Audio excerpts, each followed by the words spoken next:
Hola YouTube, hoy empezaré el capítulo con el antecedente de los viajes de pasajeros y como tal el primer barco de esta serie, como tal no voy a mostrar en orden cronológico y puede que aquí no salgan algunos barcos y otros sí, y me centraré demasiado en embarcaciones de Cunard y UIT Starline, respectivamente un poco de información de estas compañías navieras rivales y comenzamos, que define un transatlántico, para mí es algo capaz de cruzar el océano Atlántico, quien o quienes hicieron un viaje transatlántico, es decir que cruzaron el Atlántico, fueron los vikingos o Cristóbal Colón, con las tres carabelas, quién sabe aquí lo podremos descubrir en un solo video y después de una búsqueda por ver quién atravesó el océano Atlántico, primero que nadie pues comencemos. Mucho se ha dicho de que Cristóbal Colón descubrió América a bordo de las tres carabelas la Niña, la Pinta y la Santa María, pero siglos atrás los vikingos llegaron a América antes. Esto fue posible atravesando el océano Atlántico, pero los barcos han existido por siglos de guerra, carga y finalmente pasaje. Con la inversión de la máquina de vapor, se tuvo un gran avance, y se abrió un gran negocio, el transporte de pasajeros de Europa a América, más específicamente de Inglaterra a Estados Unidos, y con eso el nacimiento de grandes navíos y grandes compañías dedicadas a este negocio que a finales del siglo XIX y todo el siglo XX incluso hoy en día es un gran negocio, pero ¿cuál barco fue el primero de todos? Veamos. Cunard Line Ltd. Es una línea de cruceros británica, fundada en 1839 por Samuel Cunard, conocida por ganar en numerosas ocasiones la banda azul, en inglés, Blue Riband, premio otorgado al barco que hiciera el viaje más rápido a través del océano Atlántico, entre el siglo XIX y mediados del siglo XX. Entre los años 1840 y 1870, Cunard mantuvo dicha distinción, sin embargo, a partir de la década de 1870, se vio relegada respecto a sus competidoras, principalmente la UIT Starline y la Inman Line. En 1879, para hacer frente a esta competencia, la empresa fue reorganizada como Cunard Steamship Company Ltd. Para reunir capital. La UIT Star se unió a la International Mercantile Marine Company en 1902. El gobierno británico apoyó a la Cunard con préstamos sustanciales y una subvención con tal de que construyera dos transatlánticos, el RMS Lusitania y el RMS Mauretania, para mantener su posición competitiva. A finales de los años 1920, Cunard se enfrentó a una competencia nueva, cuando los alemanes, italianos y franceses construyeron grandes transatlánticos. La empresa se vio obligada a suspender la construcción de su nuevo transatlántico, el RMS Queen Mary, debido a las consecuencias económicas derivadas de la Gran Depresión. En 1934, el gobierno británico ofreció préstamos a Cunard para terminar el Queen Mary y para construir un segundo barco, el RMS Queen Elizabeth, con la condición de que Cunard se fusionara con la UIT Star, formando la Cunard UIT Starline. Cunard era dueña de 2/3 de la nueva compañía hasta 1947, cuando compró la parte que correspondía a la UIT Star, absorbiendo definitivamente a esta última. Y tras la disolución de la empresa en 1949, volvió a utilizar su nombre original. Cunard intentó manejar los servicios aéreos a América del Norte, el Caribe y América del Sur mediante la formación de Boat Cunard Ltd. En 1962 con la British Overseas Airways Corporation, la cual se disolvió en 1966. En 1969, el RMS Queen Elizabeth II entró en servicio, y reemplazó al Queen Mary y al Queen Elizabeth en los viajes transoceánicos. En 1998, Cunard fue adquirida por Carnival Corporation y plc, y en 2004 entró en servicio el RMS Queen Mary II, que reemplazó al Queen Elizabeth II en la travesía del Atlántico. Actualmente, la Cunard Line también opera dos buques de crucero clase Vista, el MS Queen Victoria y el MS Queen Elizabeth, teniendo sus principales sedes en Santa Clarita, California, Estados Unidos, y en Southampton, Reino Unido. Como ves, Cunard es mucho más antigua que las otras líneas navieras, pero el título de este video habla sobre el barco de pasajeros más antiguo del que pueda hablar y veamos cuál es porque conforme hago este video voy investigando. La HMS Unicorn se construyó en tiempo de paz en los astilleros reales en Chatham en Kent y botada en 1824. Entre 1857 y 1862 fue usada por el Departamento de Guerra, Ministerio de Defensa, como polvorín flotante en Woolwich. Después de este período se decidió convertirlo en un buque escuela para la reserva de la Royal Navy en Dundee. En 1939, cuando el nombre HMS Unicorn fue asignado a un nuevo portaaviones, pasó a llamarse HMS Unicorn II.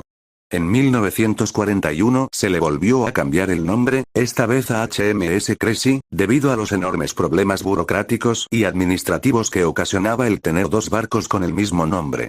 En 1959, después de que el portaaviones fuera desguazado, volvió a recuperar su nombre original. Fue en 1961 cuando la fragata pasó por su momento más peligroso. Durante la construcción del nuevo puente sobre el río Tai se decidió desguazar el barco porque el muelle que ocupaba iba a ser rellenado. Gracias a un antiguo miembro de la tripulación, el capitán Anderson, el HMS Unicorn fue trasladado a otro muelle.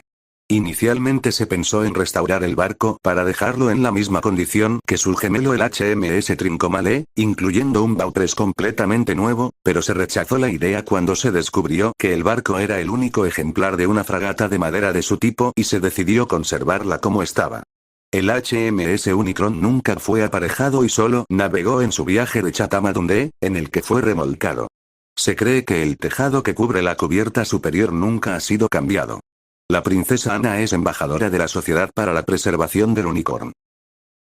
Como puedes ver, este es el barco que me da como primer barco de Cunard, ni siquiera dice si de verdad era uno de pasajeros, o hay más información sobre el bueno. ¿Qué más podemos aprender de la naviera Cunard y a ver qué más información saco para seguir? Bueno, aquí está más detallada la información de Cunard Line.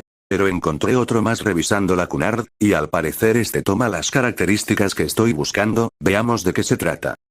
El RMS Britannia fue un transatlántico británico de la British and North American Royal Mail Steam Packet Company, posteriormente conocida como Cunard Line. Fue botado el 5 de febrero de 1840, en el astillero de la Robert Duncan y Company en Greenock, Escocia. Este barco y sus hermanos, el Acadia, el Caledonia, y el Columbia, fueron los primeros barcos construidos para la compañía. Bien, pero ¿qué hay de las otras navieras White Star Line y la otra que te he mencionado? Vale, veamos.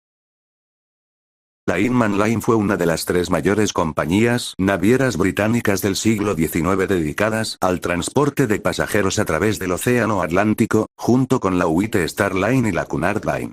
Fundada en 1850, fue absorbida en 1893 por la American Line. El nombre formal de la empresa durante buena parte de su historia fue Liverpool, Philadelphia and New York Steamship Company, pero también fue conocida como la Liverpool and Philadelphia Steamship Company, Inman Steamship Company, Limited, y, en los últimos años antes de la absorción, como la Inman and International Steamship Company. La Oceanic Steam Navigation Company, en español. Compañía de navegación oceánica a vapor, más conocida como White Star Line, fue una importante compañía naviera británica dedicada al transporte de pasajeros y carga durante los siglos XIX y XX. La White Star es conocida principalmente por el hundimiento de uno de sus buques insignia en 1912, el RMS Titanic, así como también por el de su buque gemelo, el HMHS Britannic, durante la Primera Guerra Mundial. En 1934, se fusionó con su principal rival, la Cunard Line, formando la Cunard White Star Line. En diciembre de 1949, Cunard absorbió las acciones pertenecientes a la White Star. Fue filial de Cunard hasta 2005, cuando esta fue adquirida completamente por Carnival Corporation y plc. Actualmente, los buques modernos de la Cunard utilizan el término White Star Service, servicio White Star, para describir el nivel impecable de atención al cliente. El barco de White Star Line fue el primero que hay un artículo, veamos ya para darle fin a este video. El Red Jacket fue un barco clipper construido en 1853 en Rockland, Maine, Estados Unidos. Fue nombrado en honor a Sagoyewata, jefe indio Seneca más conocido como Red Jacket Chaqueta Roja. Fue uno de los clippers más grandes y rápidos de su historia. Es considerado como el primer barco de la empresa naviera británica White Star Line. En su primer viaje, el Red Jacket estableció el récord de velocidad para los veleros que cruzaban el Atlántico al viajar de Nueva York a Liverpool en 13 días, 1 hora y 25 minutos. Fue remolcado desde Rockland hasta Nueva York, donde se le asignaría al capitán Asa Eldridge de Yarmouth, Massachusetts 4 y con el cual comandaría en sus viajes a Liverpool con 26 tripulantes a una velocidad máxima de 14,5 nudos, 26,9 kilómetros por hora, y con ráfagas de 17 nudos, 31,5 kilómetros por hora. Un barco de Collins Line que llegaba al puerto de Liverpool reportó que el Red Jacket estaba de popa cuando entró al puerto. Cuando los remolcadores trataron de detenerlo, el Clipper iba a una velocidad acelerada, mientras el capitán Miles del barco de Collins veía el dredge, acortó las velas y atracaba al barco.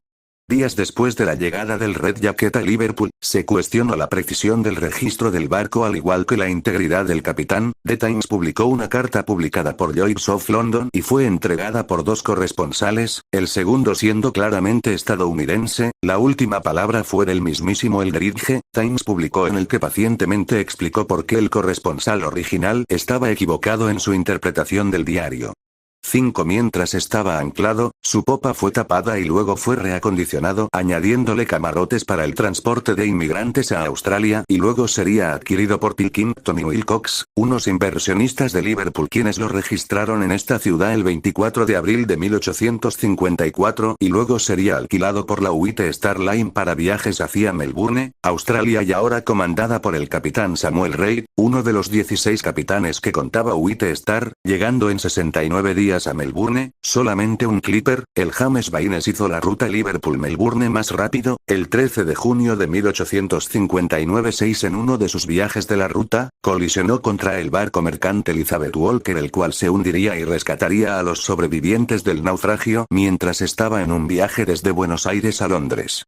7-8 continuó en el servicio de transporte de inmigrante hasta 1867, cuando fue convertida en un barco carguero entre Australia e India. En 1871 encallaría en Cantykead, Orcadas durante un viaje de Calcuta a Dundee, Escocia y un tiempo después fue desencallada y continuó su viaje. En 1872 fue convertido en un barco de transporte maderero entre Quebec y Londres, uniéndose a los Clippers Marco Polo y Donald Kay, y los cuales duraron en servicio hasta el fin del transporte maderero en el Atlántico. 10 El 29 de enero de 1878 arribó a Plymouth en malas condiciones y debido a esto la tripulación se negaría a seguir usándola y luego fue vendida como un barco de transporte minero entre Newcastle upon Tyne y Génova, Italia. En 1883 sería vendida a Blandy Brothers, una empresa naviera portuguesa con sede en Madeira. Encallaría tierra adentro debido a un vendaval en 1885. Pero como estamos en busca del primer barco en dar el servicio comercial, pues veamos cuál es y despido este video. El City of Glasgow, de 1850, demostró que los barcos de vapor podían operar en el océano Atlántico sin subsidios. Gracias a la adopción de nuevas tecnologías en el diseño naval, la Inman Line se convirtió en la primera empresa en demostrar que era posible establecer un servicio comercial rentable entre ambas orillas del Atlántico sin que sus barcos fueran subsidiados. Con su primer vapor, el City of Glasgow de 1850, Inman lideró el camino para reemplazar a los antiguos vapores propulsados mediante ruedas con barcos más modernos de casco de hierro propulsados mediante hélice. En 1852, Inman puso los cimientos para el comienzo del transporte de pasajeros inmigrantes en barcos de vapor. El barco de Inman City of Paris de 1866, fue el primero propulsado a hélice que podía superar la velocidad de los barcos propulsados a rueda. A comienzos de 1870, Inman ya se había establecido firmemente en la ruta transatlántica y transportaba más pasajeros a Nueva York que cualquier otra línea. En 1886, la empresa norteamericana International Navigation Company compró la compañía. Los nuevos dueños comenzaron a actualizar la flota express de Inman con dos barcos que se harían con el gallardete banda azul a la travesía más veloz a través del Atlántico, el SS City of New York y el segundo City of Paris, marcando el comienzo de la era de los barcos con doble hélice que acabó con la necesidad de contar con velas auxiliares en los buques. Bien, ¿qué te pareció este capítulo? Pues aquí no termina, tengo una parte 2 que relata toda la historia de los transatlánticos y después comenzaré a hablar de un barco en particular sin tomar en cuenta la cronología de cada uno. Bueno, espero que te haya gustado este video, suscríbete y deja tu me gusta, adiós.